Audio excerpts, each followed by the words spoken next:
Това е първа степен на мембранен балансиран водолазен регулатор. Първата степен на регулатора се включва към водолазната бутилка с гъстен въздух.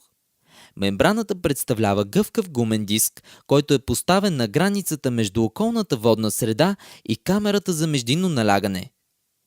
Първата степен е в затворено положение, докато водолазът не вдиша. При вдишване, налягането в междинната камера рязко намалява, при което пружината притиска мембраната към камерата за междинно налягане.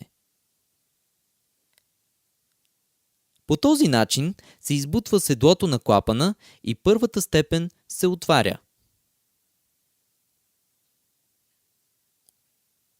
Въздухът от бутилката навлиза в камерата за високо налягане, след което преминава през клапана и през камерата за междинно налягане, до достигане на втората степен през шланга.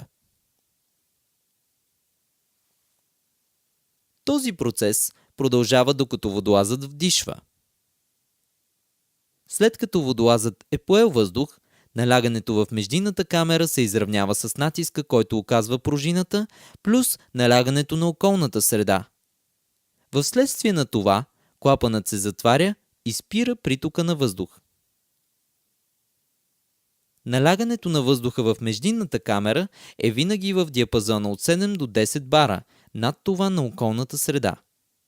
Това завишаване на междинното налягане се определя от пружината, която притиска мембраната.